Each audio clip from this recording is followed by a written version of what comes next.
L'ecchymose sur la mâchoire de Cora était d'un jaune délavé. Elle se fondait dans la suie qui maculait sa joue. 3 ans de mariage avec Hiram signifiait 3 ans à apprendre à respirer à petites goulées. 3 ans à mémoriser la cadence exacte de ses bottes frappant le porche. Mais ce soir, les pas étaient trop lourds, trop délibérés. Quand la porte de la cabane s'est ouverte, ce n'était pas le diable qu'elle connaissait. C'était un homme taillé dans la montagne, apportant une tempête qui déchirerait sa cage. L'hiver n'est pas seulement tombé sur Bitter Creek. Il s'est enfoncé dans le sol comme un clou rouillé. À l'intérieur de la cabane d'une seule pièce, Cora se tenait près du poêle en fonte. La chaleur qui irradiait du métal ne parvenait pas à chasser le froid de ses os. Elle remuait une marmite de maigre ragoût de lapin. Son bras droit pendait un peu plus près de son corps que le gauche. 2 de ses côtes étaient fêlées. Elle le savait parce qu'elle craquait quand elle respirait trop profondément. Hiram avait fait ça mardi. C'était vendredi maintenant. Elle ne priait plus. La prière était pour les femmes qui vivaient dans des villes avec des églises. Des femmes dont les maris ne sentaient pas l'odeur aigre du mou fermenté et de la laine sale. La réalité de Cora était un sol froid et dur et un plafond qui fuyait quand la neige fondait. L'espoir était un luxe qu'elle ne pouvait pas se permettre. Espérer demandait trop d'énergie. Il était plus simple de survivre aux 10 prochaines minutes, puis aux 10 minutes suivantes.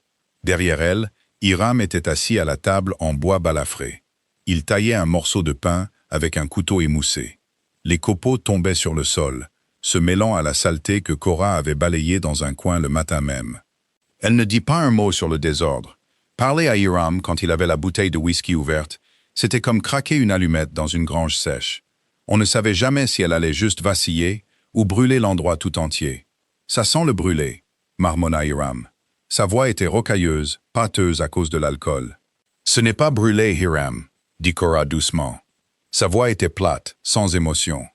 Elle avait appris il y a longtemps que montrer sa peur le nourrissait et que montrer sa colère le provoquait. Le silence était sa seule défense. « Ne me réponds pas, femme. » Le grattement de son couteau s'arrêta. Cora se figea. La cuillère en bois dans sa main plana au-dessus de la marmite. Elle calcula la distance entre le poêle et la porte. Une habitude inutile.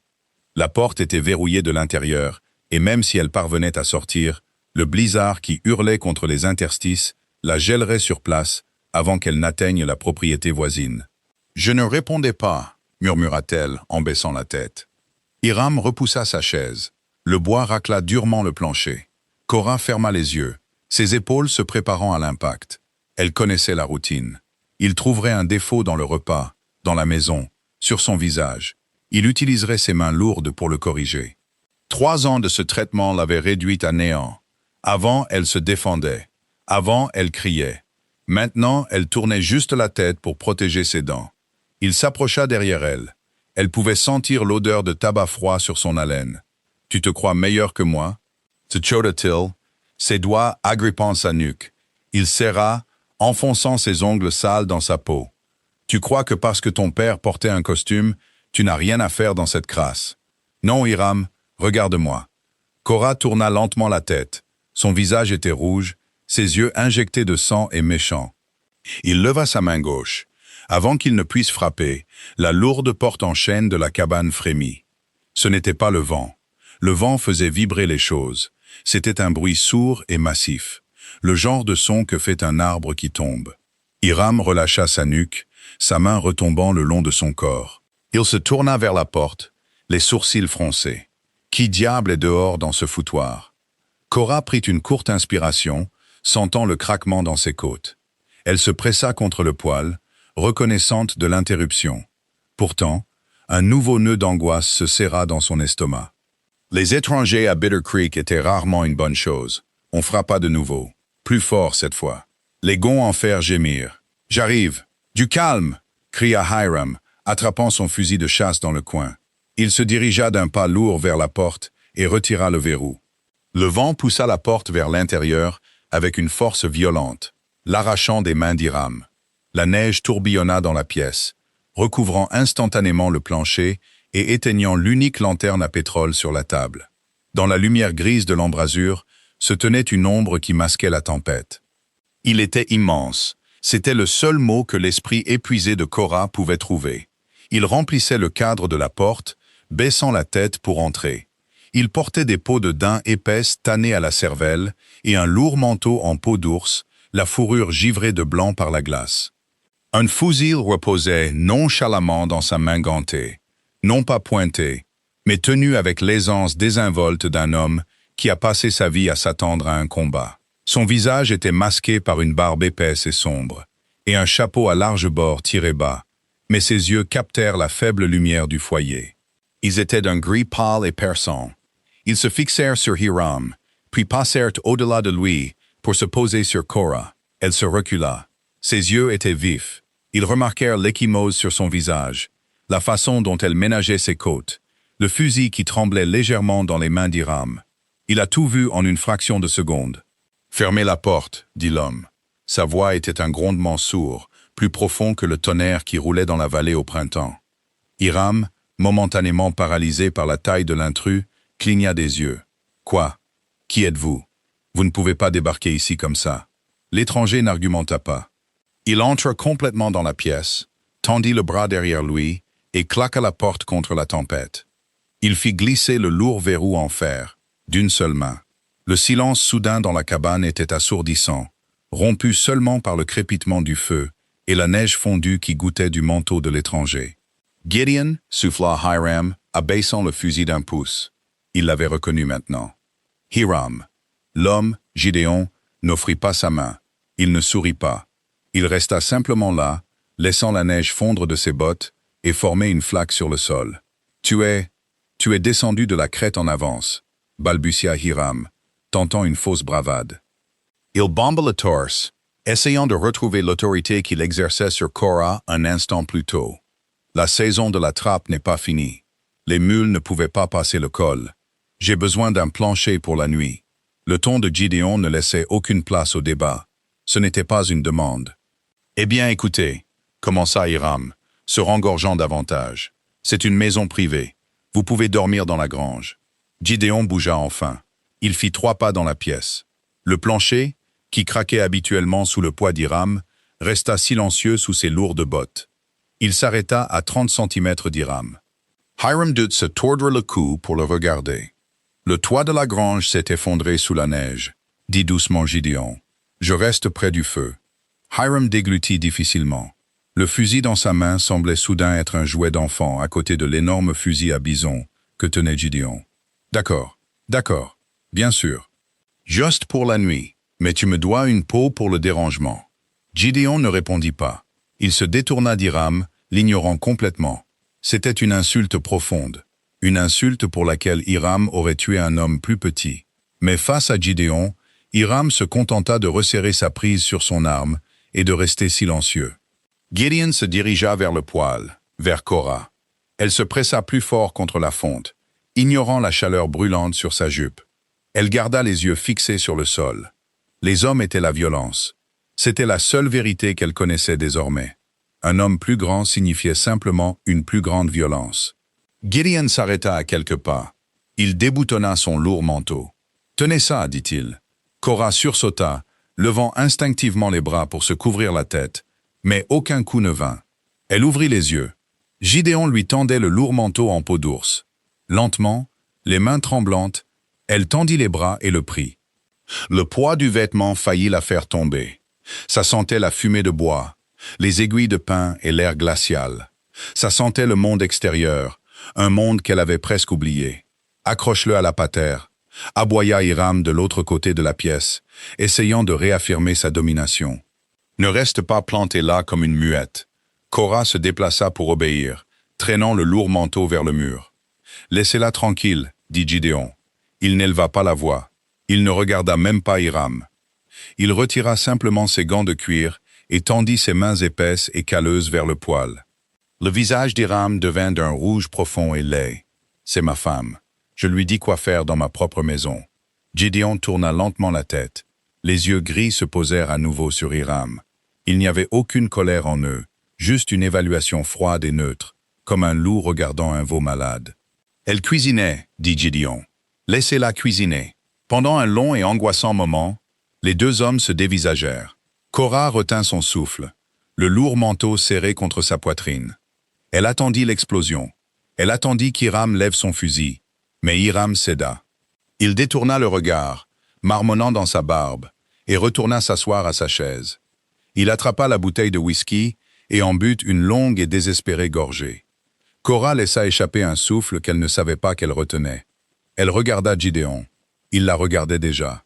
Il fit un petit signe de tête presque imperceptible vers la marmite sur le poêle. Elle se retourna vers le ragoût, les mains tremblant si fort qu'elle pouvait à peine tenir la cuillère. La cabane était d'un silence étouffant pendant qu'ils mangeaient. Cora avait servi le ragoût dans des bols en bois ébréché. Elle était assise sur un petit tabouret près du foyer, se tenant à distance de la table où les deux hommes étaient assis. Hiram mangeait bruyamment, aspirant le bouillon clair, lançant parfois des regards noirs à Gideon. Le whisky l'avait de nouveau enhardi, remplissant ses veines d'un faux courage liquide. Gideon mangeait avec une efficacité tranquille. Il ne se tenait pas avachi. Il ne se pressait pas. Il se déplaçait avec une énergie délibérée et ancrée. La trappe doit être mauvaise cette année si tu en es à supplier pour avoir un plancher où dormir, ricana Hiram, s'essuyant la bouche avec le dos de la main.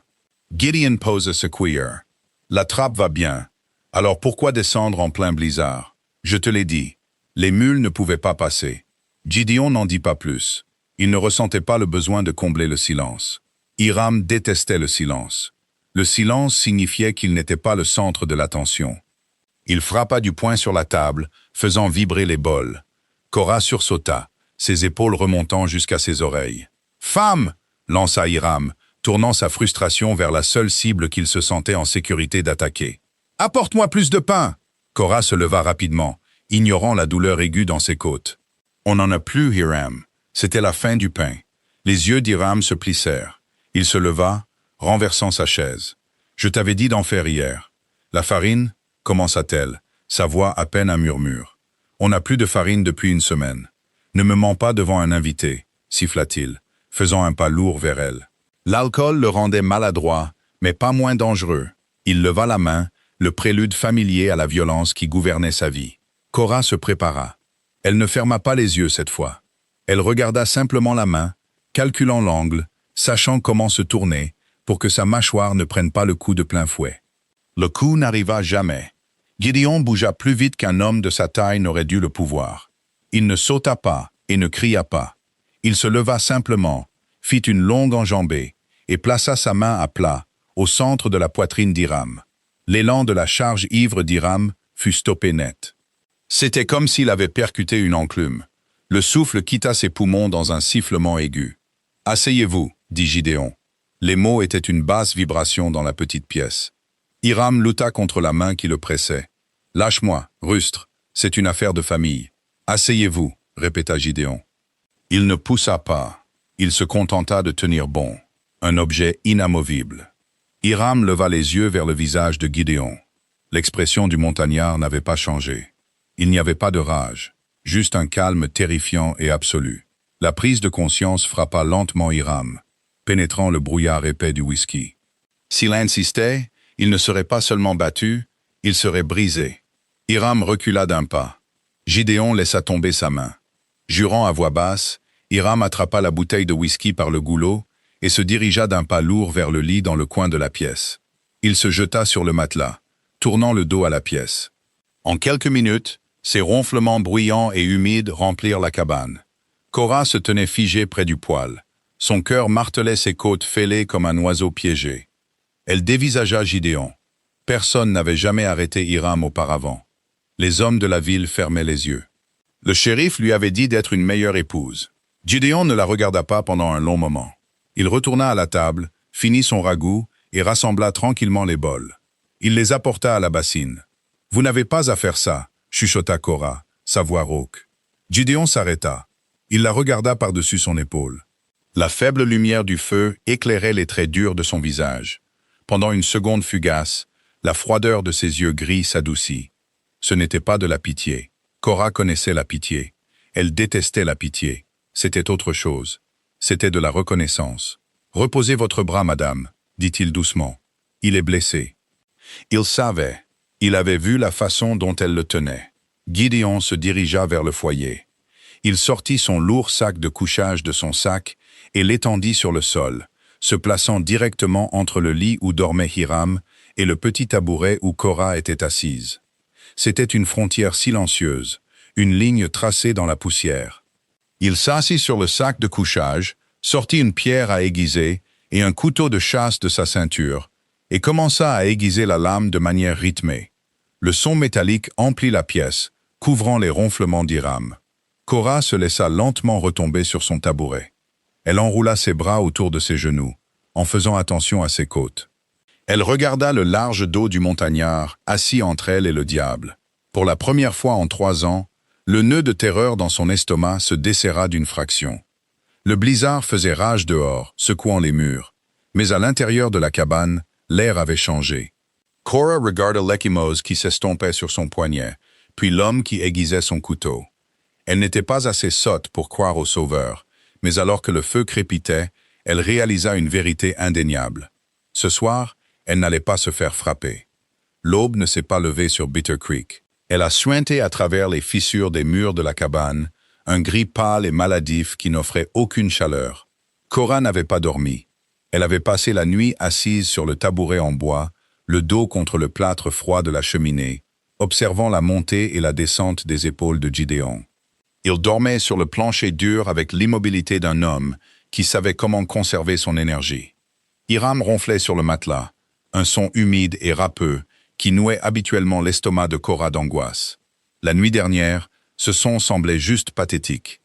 Gideon se réveilla avant que le soleil ne franchisse complètement la crête. Il ne s'étira pas et ne gémit pas. Ses yeux s'ouvrirent simplement, vifs et conscients. Il s'assit, roula son sac de couchage avec des mouvements serrés et efficaces, et l'attacha à son sac. Il sortit dans le froid mordant sans un mot, laissant la porte juste assez entr'ouverte pour que les lourds gonds en fer ne grincent pas et ne réveillent pas Hiram. Quand Hiram s'agita enfin 1 heure plus tard, la cabane était glaciale. Il s'assit sur le bord du lit, se frottant le visage de ses mains sales, se raclant la gorge et crachant sur le sol. Il regarda l'espace vide où Gideon avait dormi. Puis Cora. « Où est-il » demanda Hiram. Sa voix était pâteuse de sommeil et du whisky de la veille. « Dehors » dit Cora d'un ton neutre. Elle était à table, essayant de passer une aiguille à travers une déchirure dans la lourde chaussette en laine d'Hiram. Ses doigts étaient raides de froid. Hiram ricana, sa gueule de bois le rendant instantanément combatif. « Bien, qu'il gèle. Fils de rien arrogant, à venir dans ma maison et manger ma nourriture. » Il se leva, chancelant, et donna un coup de pied dans le pied de la table. « Où est le café ?»« On n'a pas de café. » Hiram. « On n'en a plus depuis 3 jours. » Il la foudroya du regard, sa mâchoire se contractant comme s'il mâchait une insulte. Il s'avança vers elle, sa main tressaillant. Le courage liquide de la nuit précédente se transformait en une douleur méchante et sèche dans ses tempes. Il avait besoin de frapper quelque chose. Il avait besoin de réaffirmer l'ordre naturel de la cabane. La porte d'entrée s'ouvrit. Gideon entra. Il portait une pile de bois de chauffage qui aurait pris 1 heure à Hiram pour fendre. Les bûches étaient parfaitement coupées en quartiers, empilées haut dans les bras massifs de Gideon. Il ne regarda pas Hiram. Il se dirigea droit vers le foyer et laissa tomber le bois dans le bac en métal avec un bruit lourd et final. Hiram s'arrêta net. Son arrogance se dégonfla, remplacée par un ressentiment maussade et bouillonnant. Il détestait Gideon à ce moment-là. Il le détestait d'être plus grand, d'être silencieux, de couper le bois que Hiram repoussait depuis 1 semaine. La tempête s'est calmée, dit Hiram, croisant les bras sur sa poitrine, essayant de paraître imposant dans son caleçon long taché. Tu peux partir. Gideon prit un morceau de petit bois et s'agenouilla près du poêle, nourrissant les braises mourantes. Il y a 1 mètre de neige dans le col. Les congères sont plus hautes. Un cheval se casserait une jambe. Un homme gèlerait. Ce n'est pas mon problème, rétorqua Hiram. Ce n'est pas une pension de famille. Gideon se releva lentement. Il plongea la main dans la pochette en cuir à sa ceinture et en sortit $1 en argent. Il le lança en l'air. La pièce frappa la table en bois avec un claquement sec et tourna, s'immobilisant juste à côté de la main de Cora qui cousait. « Pour le plancher ?» dit Gideon. Sa voix était totalement dépourvue de respect. C'était une transaction. Hiram fixa la pièce. $1 en argent représentait plus d'une semaine de salaire à la Syrie. Sa cupidité mena une brève bataille perdue contre sa fierté. Il arracha la pièce de la table et la fourra dans sa poche. « Tu pars à l'aube demain, marmonna Hiram, se détournant pour chercher ses bottes, et reste en dehors de mon chemin. » Gideon ne répondit pas. Il retourna à la porte et sortit de nouveau. Cora fixa l'endroit sur la table où la pièce avait été. C'était la première fois qu'elle voyait quelqu'un acheter la docilité d'Hiram. Cela rendait son mari petit, mesquin et entièrement contrôlable. Elle se leva pour commencer à faire bouillir de l'eau pour l'avoine. En soulevant la lourde bouilloire en fer, une vive douleur traversa son flanc droit. Elle haleta, laissant tomber la bouilloire avec un grand bruit. Elle roula sur le sol, éclaboussant l'eau restante sur les planches. Hiram se retourna, le visage sombre. Espèce de maladroite stupide. Ramasse-la. Cora se tenait le flanc, essayant de respirer à travers le craquement de ses côtes. Je suis désolé. Ma main a glissé. Ramasse-la, rugit Hiram, faisant 3 pas rapides vers elle. La colère qu'il ne pouvait pas déchaîner sur Gideon trouva sa cible familière et facile. Avant qu'il ne puisse traverser la pièce, la fenêtre s'assombrit. Gideon se tenait dehors, regardant à travers la vitre givrée. Il ne faisait rien. Il était juste là, une hache reposant nonchalamment sur son épaule, ses yeux gris et froids fixés sur Hiram. Hiram s'arrêta. Il regarda la fenêtre, puis Cora, les mains serrées en poing. Il était piégé dans sa propre maison, émasculé par une ombre silencieuse. Il laissa échapper un son haletant de pure frustration, tourna les talons et attrapa son lourd manteau sur la patère. « Je vais à la remise vérifier les pièges », cracha Hiram. « Prépare l'avoine pour mon retour, ou que Dieu te vienne en aide. » Il claqua la porte derrière lui. Cora se tenait seule dans la cabane silencieuse. Elle se pencha lentement, grimaçant, et ramassa la bouilloire. Elle se dirigea vers la fenêtre et regarda dehors. Hiram avançait péniblement dans la neige, vers la lisière des arbres, les épaules voûtées. Gideon se tenait toujours près du billot. Il croisa son regard à travers la vitre. Il ne sourit pas, et il n'offrit pas un signe de tête rassurant.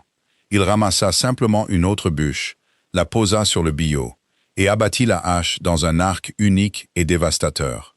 En milieu d'après-midi, le silence dans la cabane était si tendu qu'on aurait dit qu'il allait se rompre et emporter la tête de quelqu'un. Hiram était revenu de la remise avec une bouteille d'alcool de maïs clair et nauséabond qu'il avait caché dans un baril de grains. Il était assis à table, buvant régulièrement. À chaque heure qui passait, son ressentiment s'envenimait. Il lançait des regards noirs à Gideon, qui était assis sur son sac de couchage près du feu, graissant méthodiquement ses bottes. Hiram n'en pouvait plus. Il ne supportait plus la vue du montagnard assis dans sa maison, respirant son air, le faisant se sentir comme un lâche. Il avait besoin d'une victoire. Il avait besoin de prouver qu'il était toujours le maître de son domaine. Il claqua son verre vide sur la table. Cora aboya Hiram. Cora, qui essayait de raccommoder une chemise dans le coin, se raidit. « Oui, Hiram, descends au ruisseau. Va chercher un seau d'eau fraîche. L'eau du puits a un goût de terre. » Cora regarda par la fenêtre. La neige lui arrivait aux genoux, intacte depuis le blizzard. Le ruisseau était à 400 mètres en bas d'une pente raide. « Le ruisseau sera gelé, Hiram, » dit-elle doucement. « Je devrais briser la glace. Alors prends la barre de fer et brise-la, » lança-t-il, sa voix s'élevant. « Est-ce que je t'ai demandé ton avis ?» J'ai dit, « Je veux de l'eau fraîche. » Elle regarda son bras droit, pressé contre ses côtes blessées. Manier une barre de fer pour briser une bonne épaisseur de glace était un travail à 2 mains. Ce serait une agonie. Hiram le savait. C'était le but. « Hiram, s'il te plaît, laisse-moi juste faire bouillir de la neige. » Hiram fut debout en un éclair. L'alcool le rendit rapide, surpassant sa léthargie habituelle. Il l'attrapa par l'épaule de sa robe, ses doigts s'enfonçant dans sa clavicule. « J'ai dit, » siffla-t-il, son visage à quelques centimètres du sien. « Va chercher l'eau. » Il la poussa violemment vers la porte.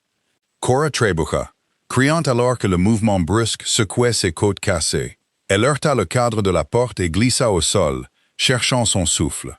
De sa place près du feu, Gideon arrêta de graisser ses bottes. Il posa le chiffon. Le mouvement était lent, délibéré. Hiram le vit. Il pointa un doigt tremblant vers Gideon. « N'y pense même pas. C'est ma femme. Je lui dis quoi faire. Tu es un invité ici, rustre. Tu restes assis là, et tu la fermes. Gideon ne dit pas un mot. Il se contenta de regarder. Cora se releva, se mordant la lèvre si fort qu'elle sentit le goût du sang. Elle ne voulait pas regarder Gideon. Elle ne pouvait pas supporter l'idée qu'il la voie humiliée. Elle attrapa son mince manteau de laine, prit le seau en bois et la lourde barre de fer dans le coin, et sortit dans l'air glacial. Le froid la frappa comme un coup physique. La neige était profonde et lourde. Chaque pas était une bataille. Elle avança péniblement vers la lisière des arbres, traînant la lourde barre de fer derrière elle. Au moment où elle atteignit le ruisseau, elle pleurait en silence, non pas de tristesse, mais de pure douleur et d'épuisement. Elle tomba à genoux, au bord de l'eau gelée. Elle leva la barre de fer à deux mains. Une chaleur brûlante déchira son flanc droit. Elle abattit la barre. Elle ébrécha la glace, sans parvenir à la briser. Elle frappa encore et encore. Son souffle sortait en panache blanc et saccadé. De retour à la cabane, Hiram observait depuis le porche. Il tenait son manteau fermé autour de son cou, buvant une autre gorgée de la bouteille. Il la regardait se débattre. Cela lui donnait l'impression d'être grand à nouveau. « Mais-y du tien, bon à rien !» cria-t-il à travers l'étendue blanche. Cora balança la barre à nouveau. Cette fois, la glace céda, se fissurant et plongeant dans l'eau sombre et glaciale en dessous. Mais l'élan l'emporta vers l'avant. Ses bottes glissèrent sur la rive glacée. Elle bascula, criant alors que ses côtes blessées heurtaient la terre dure et gelée. La barre de fer tomba dans les broussailles. Elle resta là, recroquevillée, incapable de respirer. La douleur était aveuglante. Hiram ricana de dégoût. Il jeta la bouteille vide dans la neige et descendit la colline. Ses lourdes bottes déchiraient les congères. Il était furieux. Elle se moquait de lui, jouant la comédie de la faiblesse. Il atteignit la rive du ruisseau et l'attrapa par le dos de son manteau, la relevant à genoux. « Lève-toi » gronda-t-il. « Je jure devant Dieu, Cora, tu es la plus inutile des... » Il leva sa main ouverte pour la gifler. Le coup n'arriva jamais. Quelque chose d'immense percuta Hiram sur le côté. Ce n'était pas une poussée. C'était l'impact dévastateur d'un homme qui se déplaçait comme un rocher qui dévale. Hiram fut soulevé de ses pieds et projeté en arrière dans un banc de neige. Il heurta le sol durement, le souffle explosant de ses poumons. Cora leva les yeux, haletante. Gideon se tenait au-dessus d'Hiram. Il n'avait pas pris la peine de mettre son manteau. Il se tenait dans le vent glacial dans sa chemise en peau de daim, les muscles de ses bras tendus. Hiram se débattit, crachant de la neige et de la panique. Il chercha son couteau à dépecer dans la poche de son manteau. Gideon ne lui laissa pas le temps de le sortir. Il s'avança et enfonça sa botte dans les côtes d'Hiram. Il y eut un craquement écœurant, bien plus fort que le clic dans la poitrine de Cora. Hiram hurla, se recroquevillant en position fétale dans la neige ensanglantée. Gideon s'accroupit. Il attrapa Hiram par le col de son manteau et le souleva à moitié, rapprochant leurs visages. « Si tu lèves encore la main sur elle, » dit Gideon, sa voix à peine plus forte que le vent qui secouait les branches nues au-dessus d'eux, « je t'écorcherai vif et je te laisserai au loup. Tu comprends » Hiram ne put que gémir, se tenant le flanc. Gideon le laissa retomber dans la neige avec dégoût.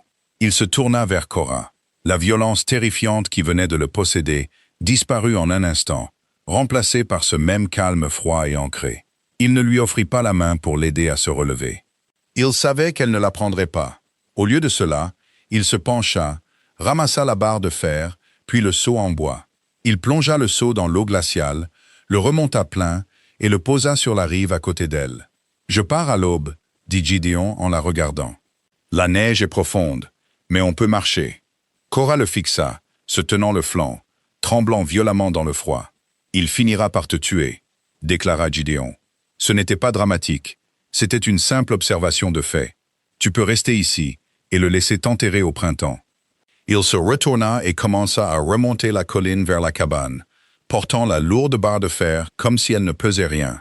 Il s'arrêta après quelques mètres et regarda par-dessus son épaule. « Où tu peux partir ?» Hiram ne retourna pas à la cabane en marchant. Il rampa. Il se traîna dans la neige épaisse, se tenant le flanc droit, laissant une traînée sombre et irrégulière derrière lui. Tous les quelques mètres, il s'arrêtait pour cracher une écume rosée sur la poudre blanche. Cora marchait 10 pas derrière lui, portant le seau en bois d'eau glaciale. Ses propres côtes brûlaient d'une chaleur sourde et écœurante, mais elle gardait le dos droit. Quand ils franchirent enfin la porte de la cabane, la chaleur du poêle les frappa comme un mur physique. Hiram s'effondra sur le plancher, gémissant, se recroquevillant en une boule de misère. Gideon était assis sur son sac de couchage. Il n'avait pas bougé pour aider Hiram à entrer, et il ne bougea pas maintenant. Il regardait l'homme se tordre sur le sol, avec l'intérêt détaché d'un homme observant un scarabée écrasé. Cora posa le seau près de la bassine. Elle n'alla pas vers son mari. Elle ne s'agenouilla pas à ses côtés pour évaluer les dégâts. Pendant 3 ans, sa survie avait dépendu de sa capacité à gérer ses humeurs, ses gueules de bois, ses blessures. Elle avait soigné ses jointures après des bagarres de bar et mis de la glace sur sa tête après des beuveries. Maintenant, elle le regardait simplement. Il avait l'air petit, un homme pathétique et sale se tenant la poitrine sur un sol immonde. Lentement, péniblement, Hiram réussit à se hisser sur le matelas. Il resta là, le souffle court, le visage pâle et luisant d'une sueur froide. Le silence revint dans la cabane, mais sa texture avait changé. Ce n'était plus le silence suffocant et tendu d'un prédateur traquant sa proie. C'était le silence creux et définitif d'une maison en ruine. La nuit tomba brutalement. Le vent se leva, hurlant à travers les pins et secouant les interstices des murs. La température à l'intérieur de la cabane chuta. Cora était assise sur son tabouret près du feu mourant, fixant les braises orangées. Elle pensa à la maison de son père dans le Missouri, à l'odeur de tabac à pipe et au tic-tac de l'horloge de grand-père dans le salon. Elle pensa à l'homme que Hiram avait prétendu être quand il la courtisait. Un bûcheron calme et travailleur qui lui avait promis un morceau de la vaste frontière. Il avait menti. La frontière n'était qu'une autre sorte de cage, construite avec de la neige et de l'isolement au lieu de barreaux de fer. Il va t'abandonner là-bas. La voix était un murmure humide et rauque. Cora tourna la tête. Hiram la regardait depuis le lit. Ses yeux étaient fiévreux dans la pénombre. « Tu m'entends, Cora » allaita-t-il. « Il se fiche de toi. C'est un sauvage des montagnes. Une fois que vous serez dans ce col et que la neige vous arrivera à la taille, il ne ralentira pas pour une femme estropiée. Tu mourras de froid dans un banc de neige, où les loups t'auront. » Cora ne répondit pas. « Reste ici, » continua Hiram, sa voix prenant un ton désespéré et plaintif. « Je suis blessé. Tu dois t'occuper de moi. C'est ton devoir devant Dieu. Si tu pars, tu es une morte. » Cora se leva. Le mouvement envoya une pointe de douleur aiguë dans son flanc, mais elle l'ignora. Elle se dirigea vers le petit coffre en bois au pied du lit. Hiram sursauta à son approche, se pressant contre le matelas, s'attendant à un coup. Elle ne le regarda pas. Elle ouvrit le coffre. Elle en sortit un sac en toile. Dedans, elle plaça 2 paires de grosses chaussettes en laine, une tasse en étain, un petit bloc de savon de Castille et un lourd peigne à manches en os qui avait appartenu à sa mère. C'était tout ce qu'elle possédait au monde qui comptait. « Qu'est-ce que tu fais » demanda Hiram, la panique perçant enfin à travers la douleur. « Remets ça à sa place. Tu ne vas nulle part. » Elle ferma le coffre. Elle retourna au foyer et posa le sac à côté du lourd sac de Gideon. Gideon était réveillé. Il était allongé sur le côté, la tête appuyée sur une sacoche de sel, la regardant. Il n'offrit pas un mot d'encouragement. Il ne sourit pas. Il la regarda simplement placer ses maigres biens à côté des siens, reconnaissant le choix qu'elle avait fait. Cora se rassit sur le tabouret. « Tu es une femme morte, Cora » cria Hiram, l'effort le faisant tousser violemment, crachant plus de sang sur son menton. « Si tu franchis cette porte, tu es morte. » Cora regarda la lourde porte en chêne. Elle pensa au froid écrasant dehors. Elle pensa aux kilomètres de neige profonde, aux crêtes escarpées, aux précipices du col. Hiram avait raison. Elle pourrait mourir là-bas. Elle était faible. Ses côtes étaient cassées, et elle n'avait pas d'équipement d'hiver.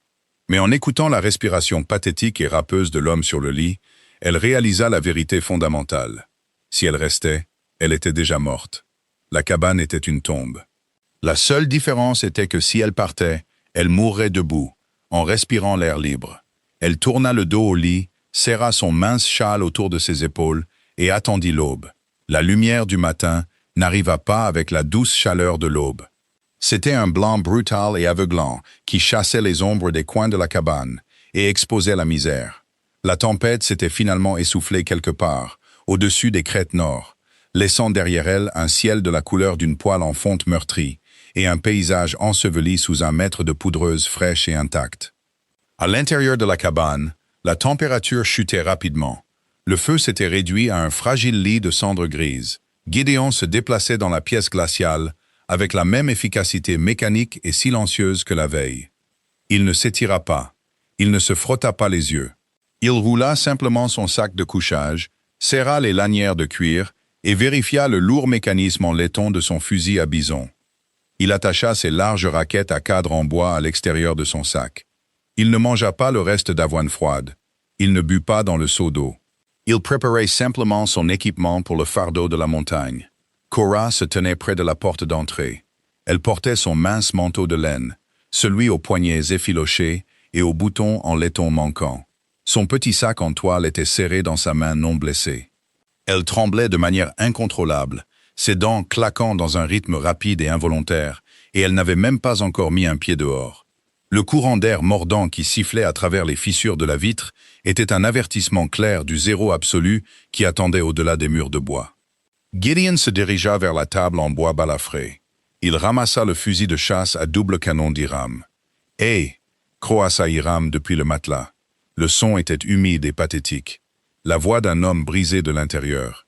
Il essaya de s'asseoir, son visage se tordant instantanément de douleur, alors que ses côtes brisées bougeaient. Il s'effondra sur les oreillers sales, haletant. « Pose ça, c'est ma propriété. Tu ne prends pas mon fusil. » Gideon ne le regarda pas. Il tenait le fusil nonchalamment d'une main et appuya sur le levier de déverrouillage avec son pouce. Le mécanisme s'ouvrit avec un claquement métallique sec. 2 cartouches en papier rouge sortirent légèrement de la culasse. Gideon les retira avec ses doigts gantés épais. Il referma le fusil vide. D'un coup de poignet, il le rejeta sur la table. Il claqua bruyamment contre le bois, glissant de quelques centimètres avant de s'immobiliser. Gideon laissa tomber les 2 cartouches chargées au fond de la poche de son manteau en peau d'ours. Il ne volait pas l'arme. Il s'assurait simplement que l'homme sur le lit ne pourrait pas l'utiliser pour leur tirer dans le dos alors qu'il partait. Gideon se tourna, ses yeux gris pâles, balayant Cora. Il observa la fine laine de son manteau, le cuir usé de ses bottes de ville, et la façon dont ses épaules tressautaient à chaque courte respiration. Il connaissait la montagne. Il connaissait le vent qui fouettait le haut col. Il savait qu'elle ne tiendrait pas 8 kilomètres habillée comme ça avant que le froid n'arrête son cœur. Il détacha une lourde bâche en toile huilée du bas de son sac. Elle était épaisse, raidie par le froid et tachée de terre et de sang animal séché. Il l'étendit à plat sur le sol, sortit son lourd couteau de chasse de son fourreau et enfonça la pointe directement au centre du matériau résistant. D'un mouvement rapide et brutal, il tira la lame vers le bas, coupant une fente de 30 centimètres de long. Il ramassa la bâche et se dirigea vers Cora. Elle sursauta instinctivement alors qu'il levait les mains.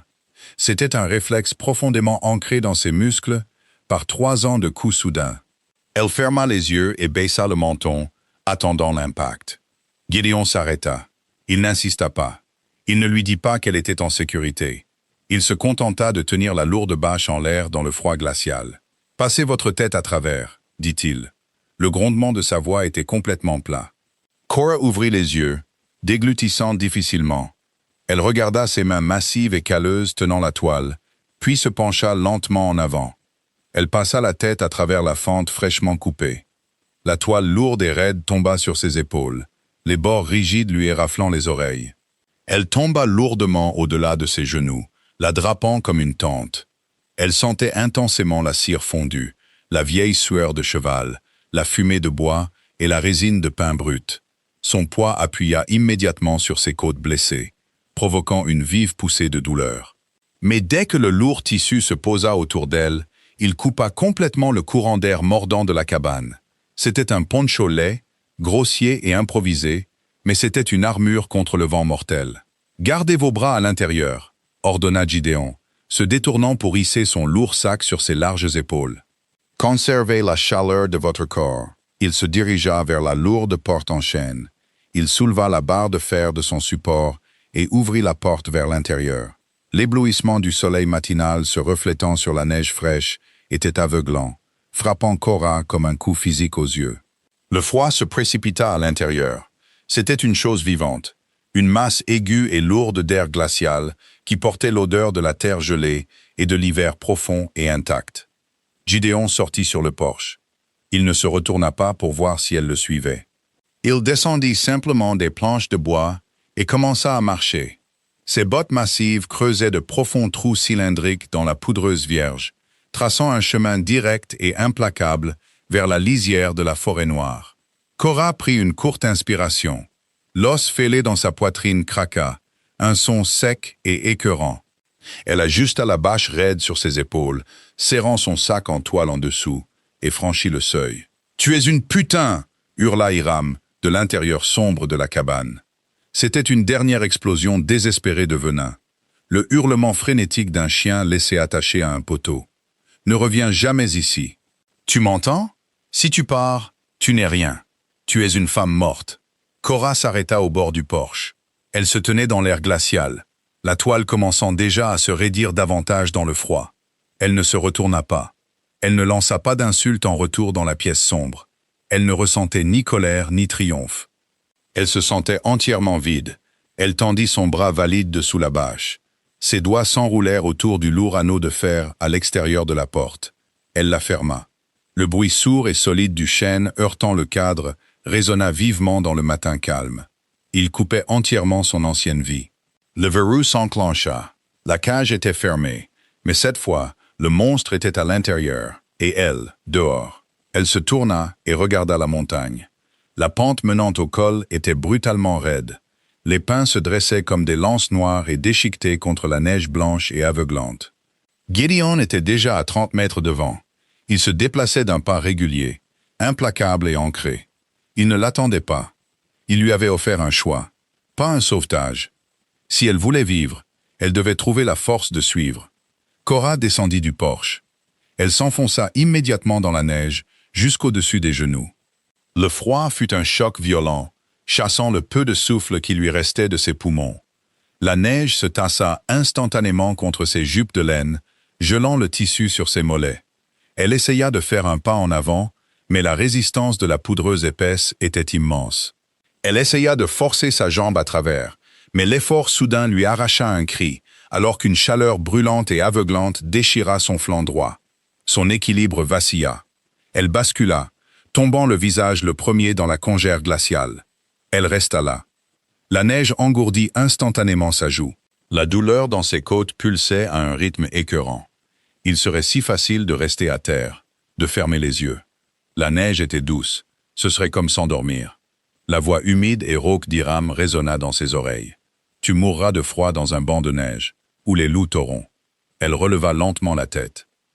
L'air froid lui brûlait les yeux. À travers l'éblouissement, elle vit les traces de Gideon. Il ouvrait la voie. Parce qu'il était si lourd et parce qu'il portait 50 kilos d'équipement, ses bottes plongeaient à travers la poudreuse fraîche, compressant la neige et trouvant la terre dure et gelée sous les congères. Il laissait une échelle de trous profonds et bien tassés derrière lui, montant la montagne. Cora se mit à 4 pattes, ménageant son côté droit. Elle se traîna dans la poudreuse jusqu'à ce qu'elle atteigne la première série d'empreintes. Elle planta sa botte gauche fermement dans l'empreinte profonde que Gideon avait laissée. Elle serra les dents, serra la mâchoire jusqu'à ce que ses dents lui fassent mal, et se força à se tenir debout.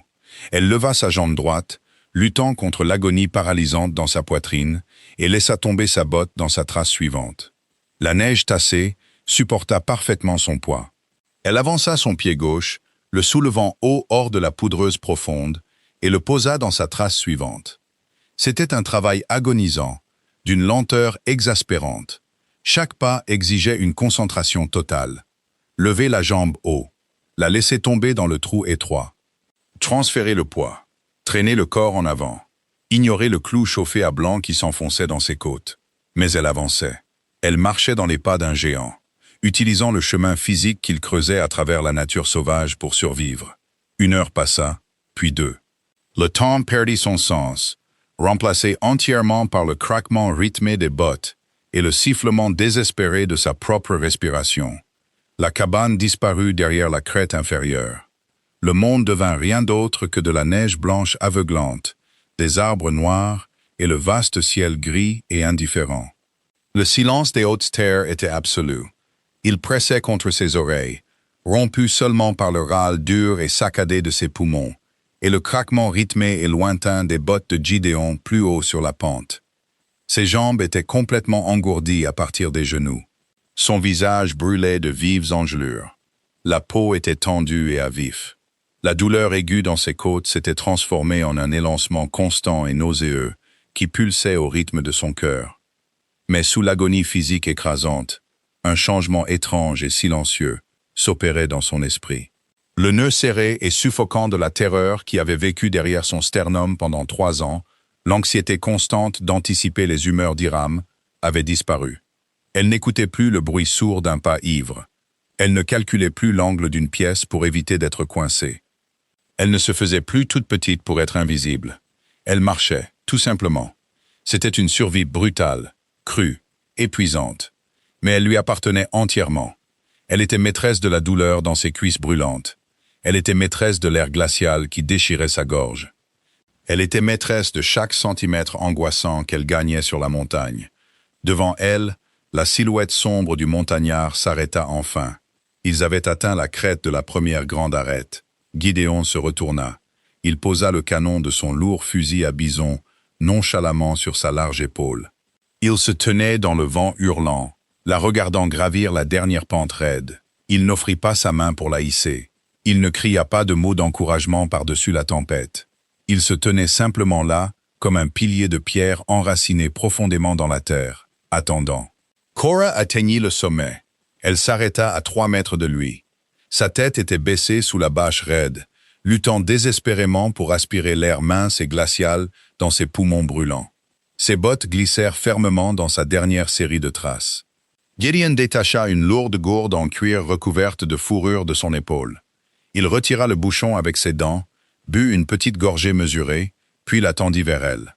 Korah leva les yeux. Ses lèvres étaient gercées et saignantes, ses joues d'un rouge sombre et meurtri par le vent. Elle tendit sa main gauche tremblante dessous la bâche et prit la gourde. L'eau était glaciale, choquant son système, mais c'était comme de la vie pure coulant dans sa gorge sèche et poussiéreuse. Elle but 3 gorgées, la reboucha et la lui rendit. « Merci » chuchota-t-elle. Sa voix n'était qu'un râle sec, instantanément avalé par le vent.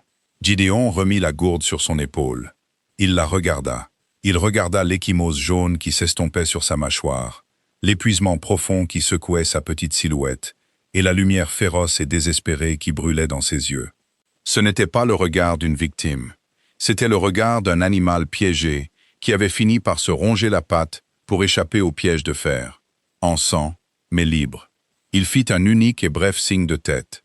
C'était une reconnaissance de son cran. « Le vent se lève fort, dit-il, tournant son large dos à la crête et regardant la vaste étendue déchiquetée du haut col. « Mettez vos pieds dans mes traces. » Il se remit à marcher, entamant la longue descente dans l'étendue sauvage et impitoyable des hautes terres. Korah regarda son dos un instant.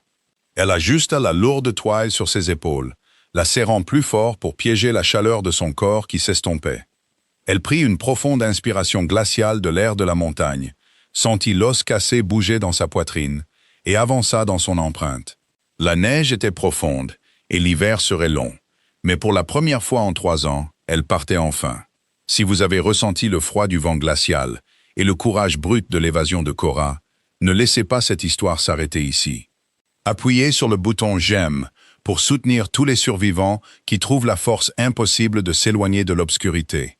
Partagez cette vidéo pour faire découvrir l'incroyable voyage de Korah et Gideon à d'autres qui ont besoin d'une histoire de survie, de résilience et d'humanité profonde. Assurez-vous de vous abonner et d'activer la cloche pour ne jamais manquer nos sagas western réalistes et poignantes. Laissez un commentaire ci-dessous. Selon vous, qu'est-ce qui les attend dans les hautes terres? Continuez l'histoire.